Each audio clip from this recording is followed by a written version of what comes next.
নমস্কার, গল্পের বৈঠকে সকল শ্রোতা বন্ধুদের স্বাগত জানাই। আজ এই বৈঠকে একটু ভিন্ন স্বাদের গল্প নিয়ে হাজির হয়েছি। এই গল্পটি সত্য ঘটনার উপর আধারিত।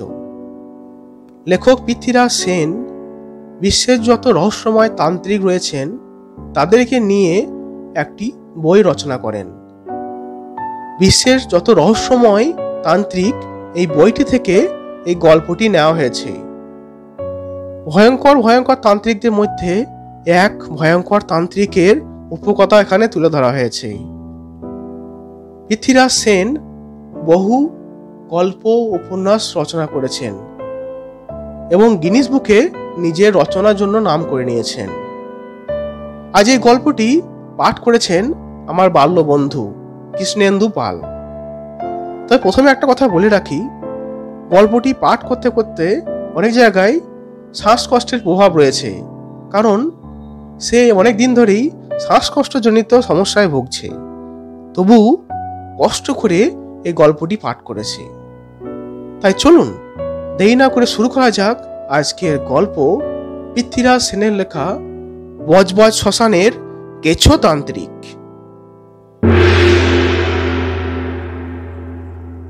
সামনে দিয়ে বয়ে চলেছে গঙ্গা নদী। তখন মধ্যরাত, সময়টা বর্ষাকাল, জুলাই মাস। কদিন ধরে দারুণ বৃষ্টি হচ্ছে, কর্মর করে মেঘ ডাকছে।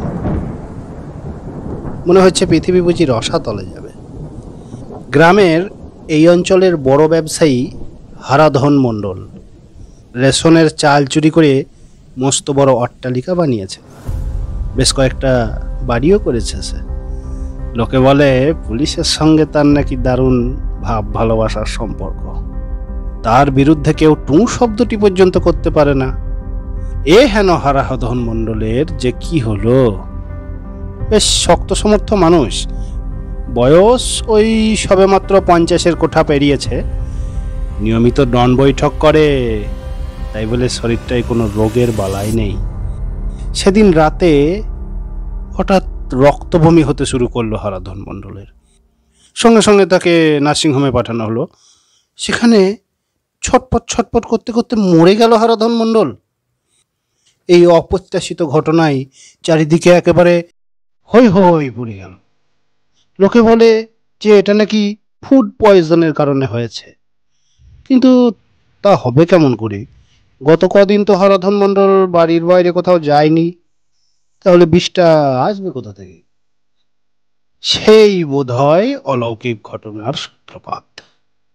তারপর গত কয়েক বছরে এই অঞ্চলে এমন কিছু অবিশ্বাস্য ঘটনা ঘটে গেছে, বুদ্ধি দিয়ে যার ব্যাখ্যা চলে না।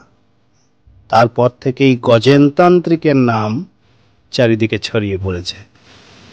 গজেন কিশোর বয়স থেকেই তন্ত্র সাধনা করে থাকে।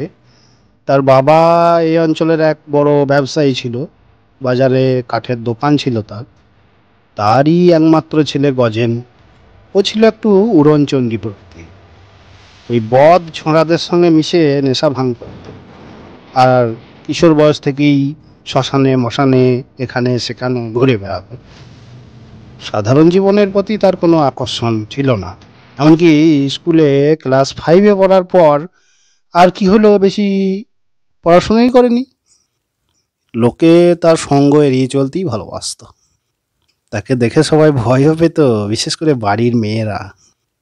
সেই গজেন কিনা এখন এত বড় একজন মস্ত তান্ত্রিক হয়ে গেছে।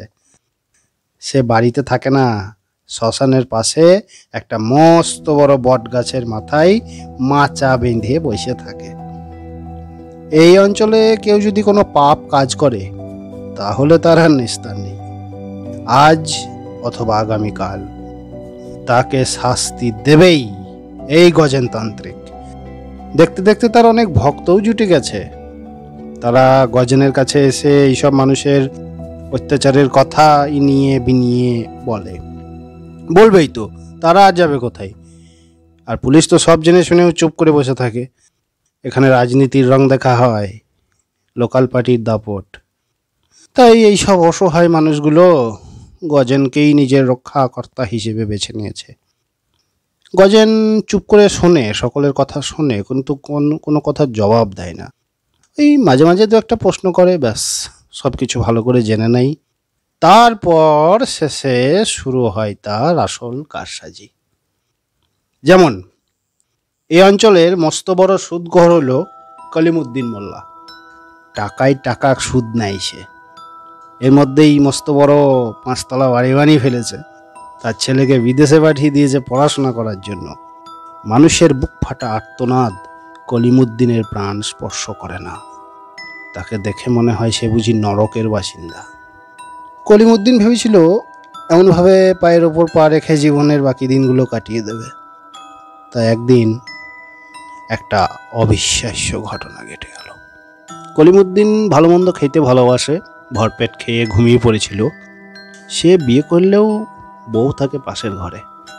ঘুমোবার আগে খানিকটা আর কি নেশা করে কলিমুদ্দিন।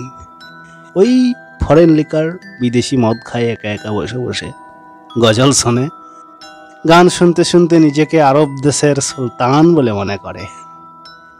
সেই দিনও একই ঘটনা ঘটে গেছে। ভারী শৌখিন মানুষ এই কলিমুদ্দিন।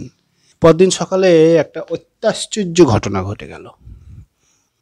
দেখা গেল কলিম শুয়ে আছে, তার বুকের মধ্যে একটা ছোঁড়া বিঁধে আছে, চারপাশে ফিনকি দিয়ে রক্ত পড়ছে। অথচ একজন খুনি এখানে আসবে কেমন করে? তার বাড়িতে তো কোলাপসিবল গেট আছে, সারা রাত দারোয়ান পাহারা দেয়, কোথাও কোনো চিহ্ন নেই। অথচ এই অভাবিত ঘটনা কিভাবে ঘটে গেল? থানা থেকে পুলিশ এলো, অনেক তদন্ত হলো, বাড়ির সকলকে জিজ্ঞাসাবাদ করা হলো। দেখতে দেখতে দিন কেটে গেল। শহরে সাধারণ মানুষেরা জানে এ হলো গজেনের কারসাজি। সবসময় যে গজেন প্রাণে মেরে ফেলে তা নয়। অপরাধের মাত্রা কম হলে খানিকটা শাস্তি দিয়েই সে থেমে যায়। কাউকে কাউকে শারীরিকভাবে এমন আঘাত করে যে তার একটা অঙ্গ বরাবরের জন্য অকেজো হয়ে যায়। এই যেমন হারু মাস্টার, সে টাকা নিয়ে জাল সার্টিফিকেট দিত। এতে অনেকের ক্ষতি হতো, তো সেই হারু মাস্টারকে শায়েস্তা করতে হবে। একদিন হারু মাস্টার হন হন করে স্কুল থেকে বাড়ি ফিরছিল। হঠাৎ একটা গাড়ি এসে তাকে চাপা দিল। একটা হাত বরাবরের মতো অকেজো হয়ে গেল হারু মাস্টারের। যে হাত দিয়ে সেই সই জাল করত, সেই হাতটা কেটে বাদ দিতে হলো। এখন সবাই তাকে হাটকাতা হারু বলে ডাকে। হারু মাস্টারও জানে এ হলো গজেনেরই কাজ। গজেন কোথাও কোনো অন্যায় সহ্য করতে পারে না, অথচ সাধারণ জীবনযাপনে তার বিন্দুমাত্রও আগ্রহ নেই। এখনো বজবজে গেলে সেই অভূতপূর্ব দৃশ্য চোখের সামনে দেখা যাবে। দলে দলে লোকজন ওই বটগাছের তলায় গিয়ে তাদের অত্যাচারের কথা শোনাচ্ছে। আসলে বর্তমান যুগে খারাপ লোকের সংখ্যা এত বেড়ে গেছে, আর প্রতি মুহূর্তে এত পাপ কাজ হচ্ছে যে আমরা তার হিসেব নিকেশ করতে পারি না।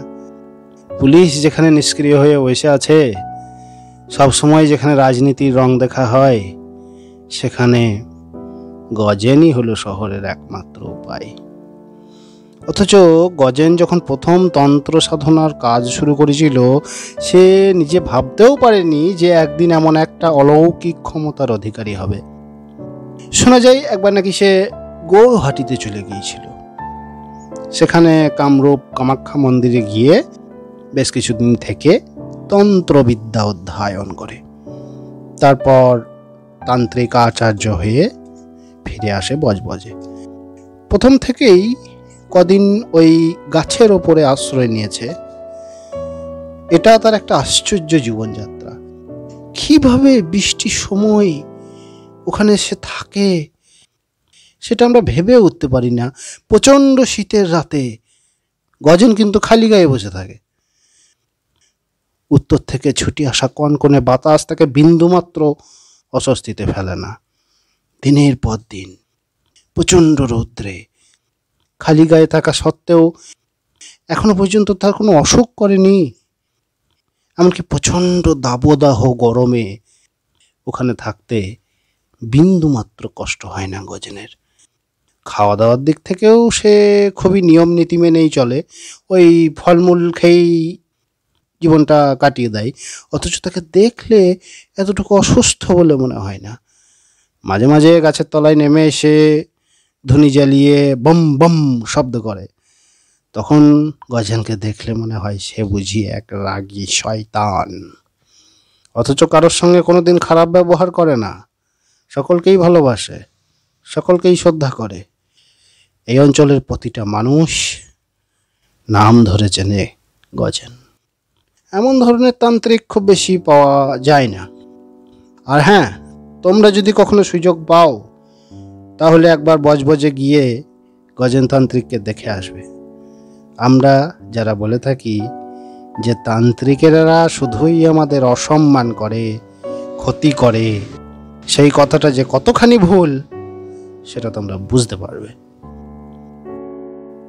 আজকের গল্প এখানেই শেষ হলো। আবার একটা নতুন গল্প নিয়ে আসবো খুব তাড়াতাড়ি।